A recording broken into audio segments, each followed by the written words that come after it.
Welcome to Discover with Dr. Dan, the Proactive Health Podcast.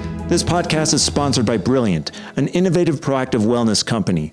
Brilliant helps people to live a healthier and happier life by discovering and using bioactive natural ingredients from plants to formulate products that help them discover and unleash their innate brilliance. See feelbrilliant.com for more information. Today, we will be talking with Dr. Gail Saltz, Associate Professor of Psychiatry at the New York Presbyterian Hospital, Weill-Cornell School of Medicine, author of The Power of Different, The Link Between Disorder and Genius, and host of the How Can I Help podcast from iHeartRadio. Dr. Gail Saltz is best known for her work as a relationship, family, emotional well-being, and mental health and wellness contributor in the media, and frequently shares her expertise and advice in print, online, on television, and radio. As a go-to for all of the major news organizations, Dr. Saltz is a fantastic expert to provide commentary on the mental health aspects of current and breaking issues and news. She is a best-selling author of numerous books and serves as a medical expert for the Physicians for Human Rights. Her most recent book, The Power of Different, The Link Between Disorder and Genius, is a powerful and inspiring examination of the connection between the potential for great talent and conditions commonly thought to be disabilities. She is also the host of the Personology and How Can I Help podcast from iHeartRadio. Dr. Saltz is an associate professor of psychiatry at the New York Psychoanalytical Institute and has a private practice in Manhattan. Dr. Saltz, welcome to the show. Thank you for having me. It's wonderful to have you on the show with us today. So, how did you get into studying mental health? Well, I was actually on my way to becoming an internist, and I was actually in my residency, completing my residency in internal medicine. So I did that first. And there was a psychiatrist who would once a week come on rounds with us, and the point was to discuss the patient's, what he called life narrative, their life history, and how that was informative in terms of medically what might be happening with them, and how their mind was affecting their body, how their body then therefore was affecting their mind.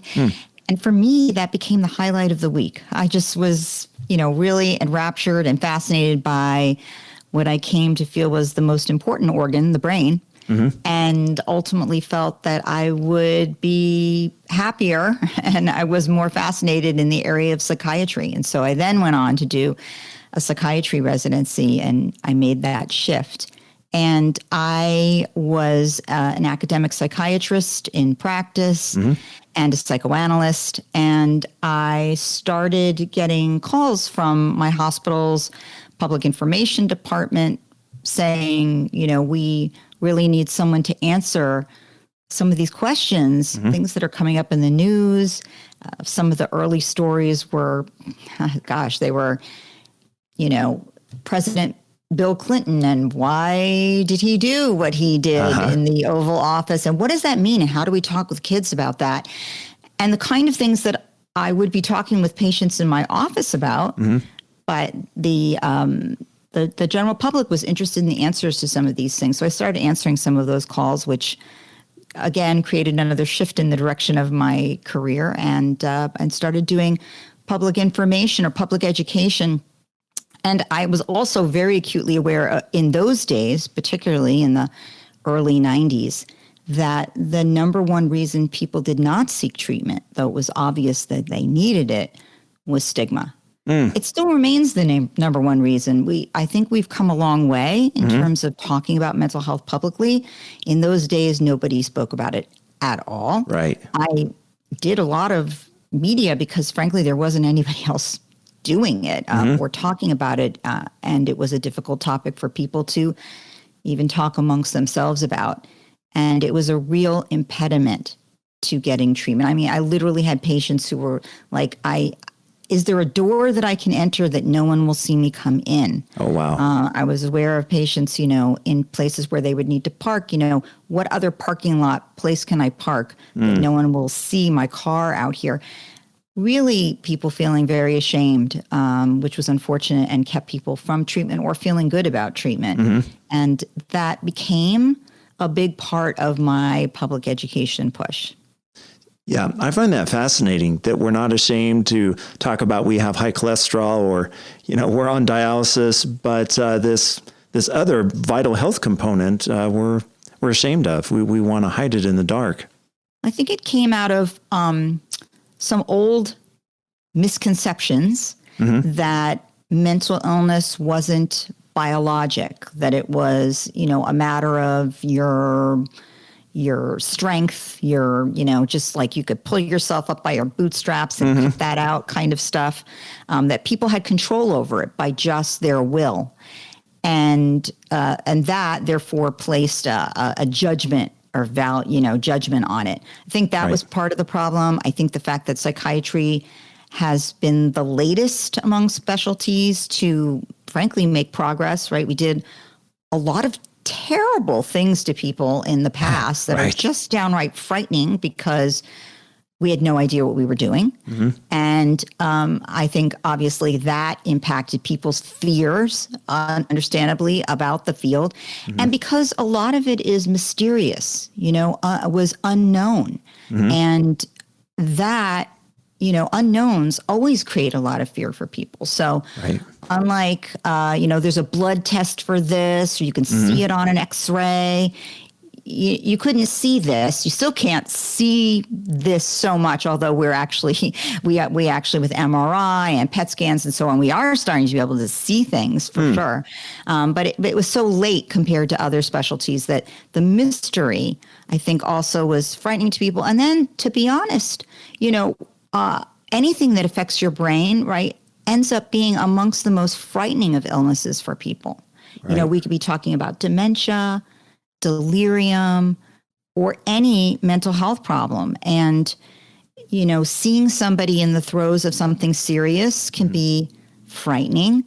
And experiencing that, it just, which is why I'm talking, to people about it being the most important thing to treat, right? I mean, you can get along with certain medical illnesses going on and feel that you still have functionality in life. But when your brain is ill, so to speak, quite ill, you really can't. And it feels so awful that people don't even want to identify with the person suffering. And that makes it hard for them to talk about it, to seek treatment, to help that person seek treatment. So I think all of those things have contributed.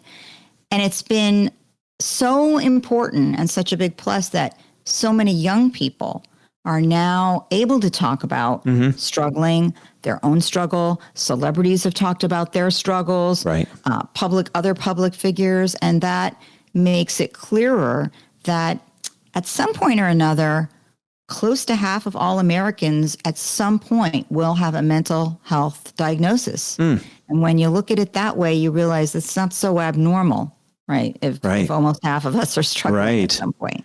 So that's interesting. That stat is mind-boggling. What do you think are some of the drivers for this that is fueling this mental health? I don't know if you would call it a wave or a plague. What are your thoughts there about some of the drivers? Well, I think that it's always been there. And of course, stigma has kept people from recognizing it or admitting it. And so there has been a good amount of denial and some of the rise in numbers really is related to just diagnosis now, appropriate diagnosis that didn't happen before. But I would also say that some of the drivers most mental illnesses present for the first time in late teens and 20s. Okay. And again, that is a population that previously maybe didn't get diagnosed. Okay. Now they are. But I also think that the stressors and the cultural expectations for that population are quite high, right? Everybody expects to have everything, succeed at everything. The cultural expectation or desire of what they want, what they think would make them happy, are not necessarily very under their control. It's not like decades ago where, if you could, support yourself, have some people in your life that you were happy with, comfortable with, you could make yourself a good life. You might be pretty satisfied with that. I would say today, there have been a lot of surveys of young people. What is the number one most important thing you're seeking in life? And it's been fame. Which is not necessarily under control, not something that necessarily actually loves you back, right? When it comes down to it. And so I think these strivings for uber success and fame, whatever that means, is having a lot of people feel unhappy, unsatisfied, stressed, highly anxious. And of course, really over the last several years, as you know, it's been a stressful time in this country. So, we definitely, this past year, rates of clinical depression and anxiety disorders have gone up, according to the CDC, 41%. That's enormous. Wow. So we're really looking at a mental health pandemic that is a wave that has followed the pandemic wave. Right. And that's because, the kinds of things that help people with their mental health, being together, having social support, having enough money to support themselves, not being racially discriminated against, those things have not been the name of the game this year. So people have been forced to be socially distanced. They're under economic difficulty, stressors. People have had to bunker down with people sometimes which is not good for their mental health. Right. Domestic violence is up. There's just been, many, many factors that are extremely, fear of contagion, losing someone you loved, being ill yourself. So many factors that have disrupted losses, many, many losses, loss of graduation, loss of going to, loss of your job. Right. And systemic racism, the increased awareness of that. I mean, so many of these things play into mental health, and they've definitely risen the numbers. Although it was just published in JAMA, interestingly, suicide rates were down this year, which is amazing. And not necessarily something one would have expected in this setting, right? Which is why it's so important to look at the data and not just, postulate. And I think the hypothesis around why would suicide numbers be down in the setting of all this rise of depression and anxiety is that there was definitely a raised awareness that this would be a hard year. And you should seek treatment, and it's okay to seek treatment. And telemedicine has raised access tremendously for people. So a lot more people got care this year. And also, to be honest, usually suicide at the end is an impulsive act when someone is alone. A lot of people were in their houses with other people. So even if they were struggling, that might not have happened. And we've raised, I think, the awareness of red flags for suicide. So a lot of people were aware and were driving people toward treatment if they seemed unwell. Wow, fascinating. So I want to go back a little bit. You talked about this perfect storm that's fueling this mental health plague, this pandemic, what you said. As COVID-19 numbers, thankfully, are going down and the wave is going down, what do you think about the mental health pandemic wave?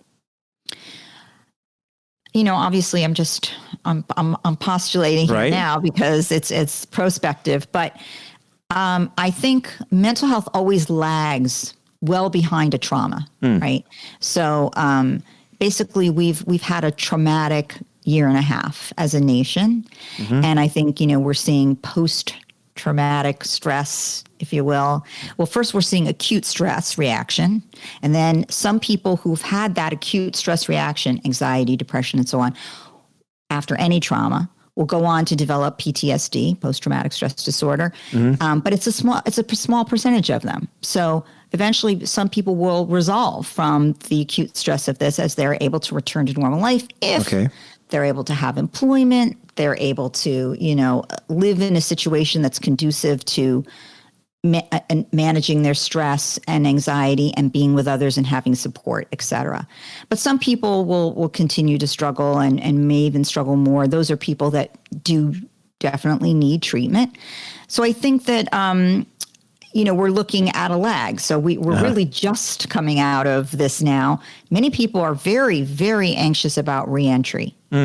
And, after a year and a half of, I would almost say, training to avoid and change their behaviors and mask and do all these things that were difficult to do, and feeling reassured that they were doing the right thing in making these changes. It's like cognitive behavioral training, right? It takes some time to undo that.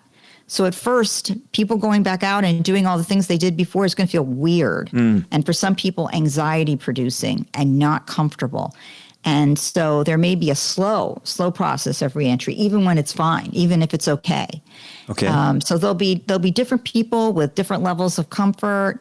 And I think that ultimately things will get better for some people, not for other people. Hopefully those people get treatment. Then it will get better for them as well. We need more money and services in mental health. That's a big issue because right now there aren't actually enough treaters. And so I don't know how that will get resolved, but that is something else that needs to happen. Interesting. Yeah, I know in this area where I live, if you want to talk with someone about mental health, you're looking at a 6, 12, even 18-month, you're on the wait list. It's really, really interesting. Well, sadly, that is true in many parts of the country. So I think, when you say how will it, that's a huge factor. Yeah.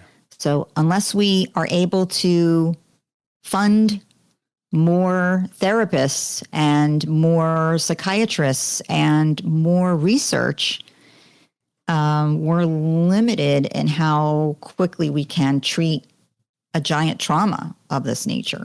So is the professional people power there just lacking resources, or is it needing resources to train the proper people in order to address this need? Some of all of the above. Okay. Technically we have parity in this country, right? Your insurance company is supposed to pay what they would pay for any type of health for mental health. In reality, that often is not the case. Many people, when you get down to it, they limit the number of sessions you can have. They pay a very, very low fee.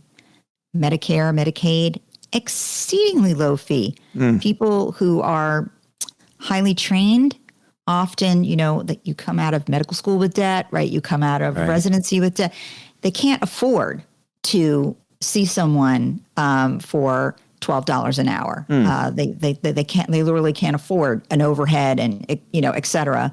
So I think there's need for actual parity, which, and I think there is the need for more training. We know that that a heavy number of psychiatrists, particularly, and child and adolescent psychiatrists are older and are entering retirement.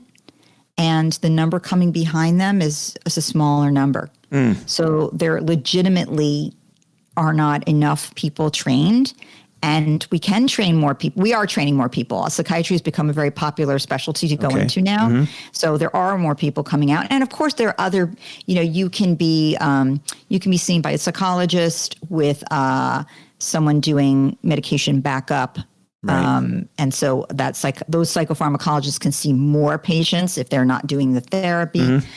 So there are various ways to manage this, but the bottom line is we kind of need both. We really do need to train more people, and therefore there are more people around, and we need to pay them as you would pay anybody in healthcare. Right. And when it comes to research, well, mental health definitely has gotten the shortest end of the stick in terms of, NIMH money, money for research.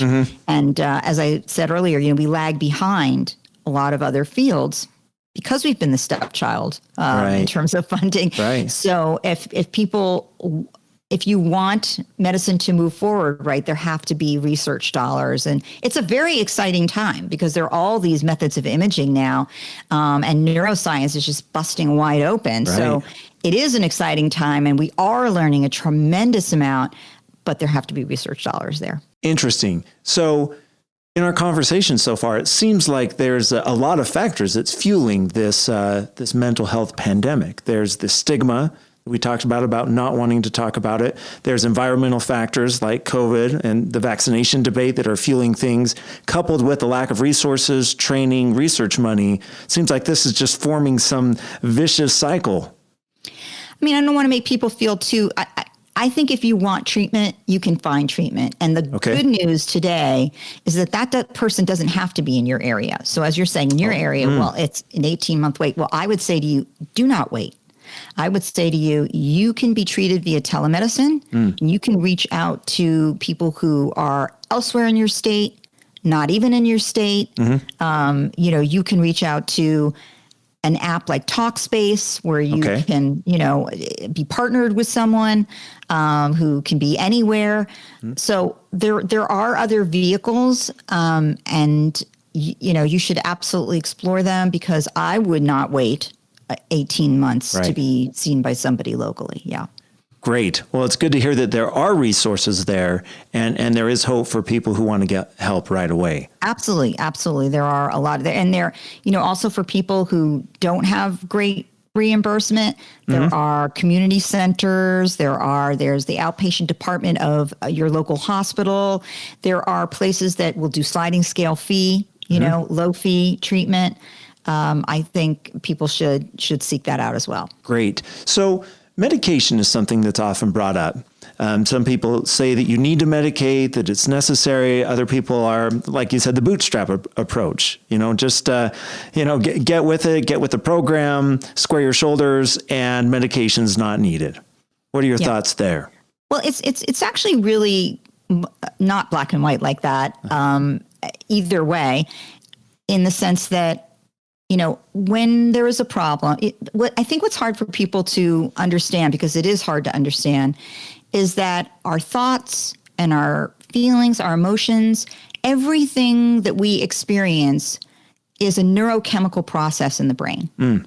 So the way the brain talks to itself is through a neurotransmitter being released from one neuron to another neuron, down a connection, down a wiring connection to a structure. But it's all neurochemical. And when, for example, you have clinical depression, major depression, I don't mean when you feel sad. We all feel all emotions, and that's normal. And the goal shouldn't be not to feel those emotions. Right. But when you have a clinical depression and you're truly, your functionality is impaired, and you have the constellation of symptoms that are typical of clinical depression, then there are certain neurotransmitters that are probably, let's say, not imbalanced. And so, for example, you may have relatively lower amounts of serotonin than you would normally have in certain areas and in certain connections going on in the brain. And there are different ways of treating that. Thinking about it and just toughing through it doesn't work, because it's a biological process that is happening. Why does it start? It could be because you have a genetic predisposition to it. It runs in your family. You're someone susceptible, and then something is going on and you have depression. But it doesn't have to be. It could be, extreme difficulties and stressors going on, hormonal changes, other things that happen that precipitate the clinical depression. But the bottom line is that neurochemicals can be changed, if you will, by certain kinds of psychotherapies. So talk therapies change neurochemicals in the brain. They change brain structure, actually. And that's what's called a top-down approach, meaning the top of your brain, or the cognitive part of your brain, your frontal lobe, is where you process thought and you learn. And that can be altered with talk therapies of certain types.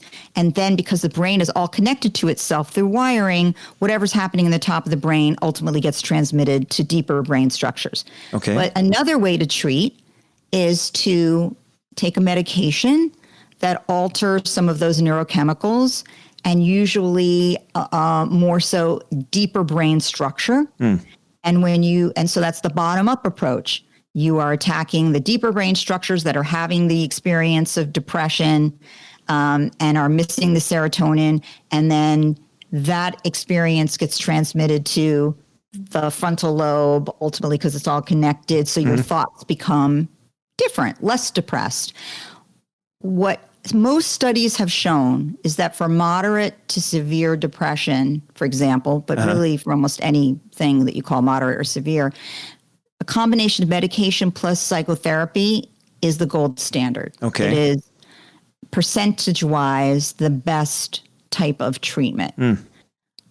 If I would say to you that if you're having mild to moderate depression, anxiety, then psychotherapy alone may really be sufficient. But for people who are severely depressed, their ability to learn the new skills that essentially psychotherapy is teaching them is impaired by the depression. So you may need the medication, A, to learn the psychotherapy, which will treat you, and B, to prevent terrible outcome. So, for example, with clinical depression, the mortality rate is 15%. Wow. From suicide. And so to prevent, acting on suicidal thoughts, to prevent such a loss of functionality that you physically harm yourself, loss of appetite and losing tremendous amounts of weight, inability to sleep, and the impact on the body and the mind of that, requiring hospitalization, which takes you out of your world. We never like to hospitalize patients. We only do it when, it's dangerous for them. Right. And, stepping out of life entirely. So sometimes it really is valuable and important. And there are certain people who do just tremendously well on medication, and really even find there's some people who find, it's better for them to stay on medication. They may just run lower levels of serotonin, and without it, they're prone to recurrent depression. But there are most people will take medication, do psychotherapy, get better, stay on the medication for the prescribed number of months to prevent a relapse. So maybe 9 months often, come off of medication, and have learned the psychotherapy skills and be fine. And then come off medication, really. So what you're saying then is it's a combined approach. There's not one or the other for best results. You need this. I'm a believer based on the data in a combined approach. I will definitely tell you that there are plenty of places where your internist will give you medication. And obviously your internist is not going to do psychotherapy with you. So there are plenty of people who will give you medication, and it will help. It will help. I just, it's what I don't like about that approach as much is that, you may resolve your current depression, but you haven't gained any tools to prevent a future depression. And it's not as effective. So there are people who will take medication and they will do better. They will definitely do better. And then ultimately they will stop their medication. I would just say it would be better to have some coping tools to try to, when you are headed in that direction again, you can do things to help yourself. So we've talked about this mental illness, pandemic, plague. It affects all of us at some point in time. Like you said, it affects the individual tremendously at that period of time, but it also affects the caregivers, the parents, the family, the friends. What advice would you give to these people who are interacting with people that they love that are suffering from mental illness? Yeah, that's a great question, mostly because when people start to suffer more serious mental illness, one of the first things that's affected is judgment and their ability to self-reflect and see that they are really as ill as they are or becoming ill. Okay. And so it really is incumbent to some degree, right, on the people who love this person around them to recognize signs and symptoms and say to that person, I see that you're really struggling. And I really would like to help. And helping could come in the form of, now, helping isn't, you don't have anything to be depressed about, or, you shouldn't be anxious about that, or don't feel that way, or, you have so much to feel good about. Telling the person why they shouldn't feel the way they do is not helpful. It won't fix it for sure, but it will invalidate their feelings, which is usually what makes people retreat and become even more silent and feel more stigmatized. So really what you want to do is empathize with them, that you see that they're struggling. You're sorry that they're having such a hard time. You'd love to be helpful. One way to be helpful is often actually to socially engage with them and talk with them, because social isolation is a symptom of a lot of mental health issues, and it actually makes them worse. Okay. So trying to, say, I know it's hard, but, please have dinner with me, or please, I really would like to be together with you and talk. Okay. So that's helpful to them. But in addition, if they're not getting treatment, or they don't recognize that they should be getting treatment, saying like, I'm aware this is happening. I see what's happening with you. I want to help.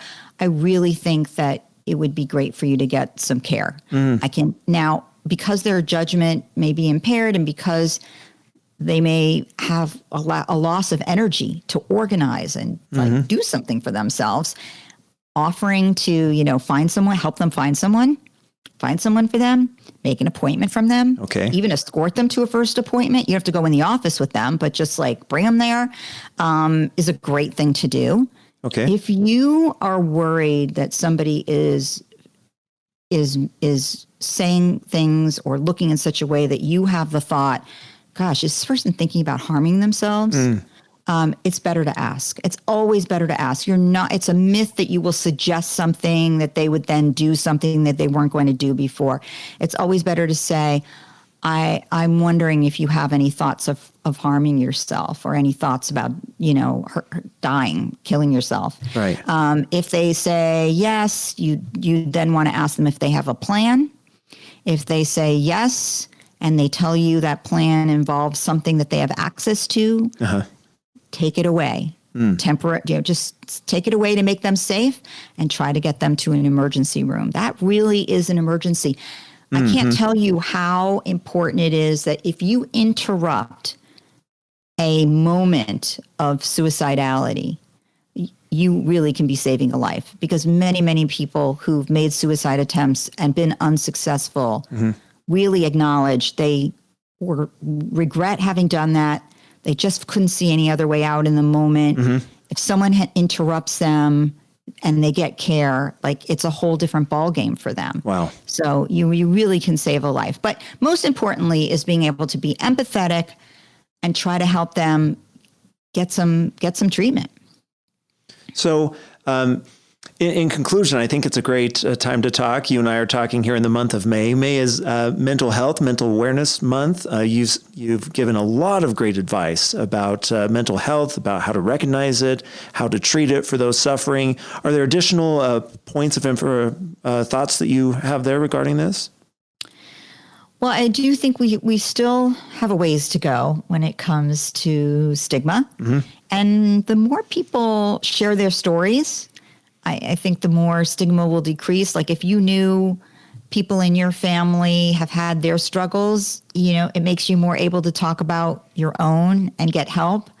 And it makes you feel, frankly, just more normal. Right. It's been unhelpful that we've come from a place of talking about abnormal or, pejorative words like crazy. Really not helpful, but just, every one of our organs can become sick at any time. And what do? Well, we see a doctor. We get help. We get help for it. So that's one point. The other point is that, interestingly, many, many people with a mental health issue, because they have a mental health issue, because they have the wiring that predisposes them to that issue, also have the wiring that potentially confers unique strengths.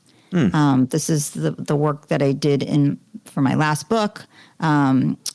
there is often a link to some extraordinary strength, and mining your mind for what that is for you and how you can best play to your own strengths is really important. It's important for self-esteem. It's important for kids to know that about themselves and think about the direction that they want to go in. But, if you look back in history at the most successful revolutionary icons that changed their field entirely or invented their field entirely, huge numbers of them had mental illness. And that is not an accident. There is this real correlation. And we are now increasingly understanding it has to do with brain wiring. So we need to recognize it's not all, you're lucky or unlucky. It's all a negative or a positive, that it's a complicated story in the brain. And, we have trillions of neurons and billions of connections to those neurons. And brains are uniquely individual.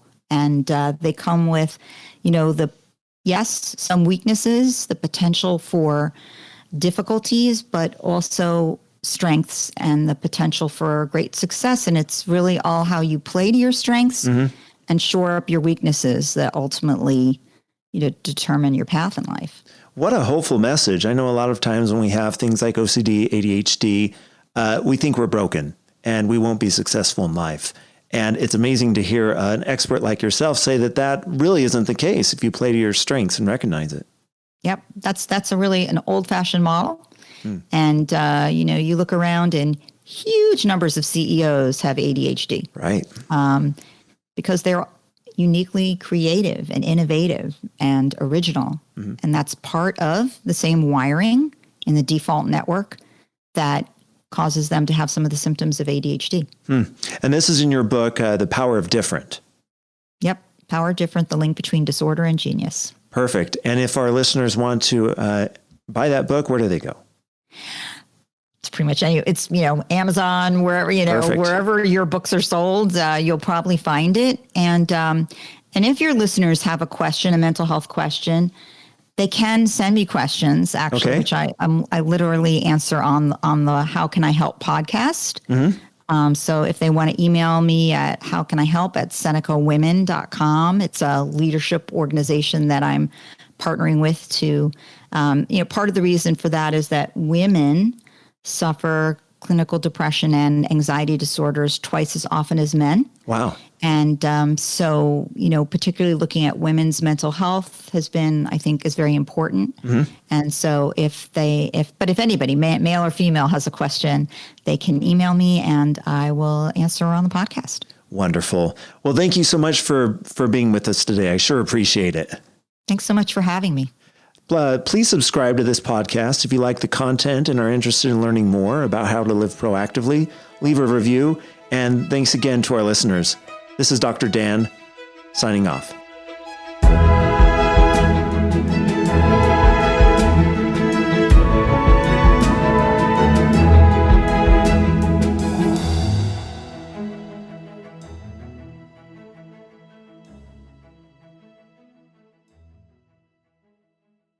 The information presented by guests in this podcast is their sole opinion and in no way represents the views of Discover with Dr. Dan, the Proactive Health Podcast, or Brilliant. This podcast is for informational purposes only and does not replace professional medical care. Please consult with your medical doctor before making any changes in your lifestyle.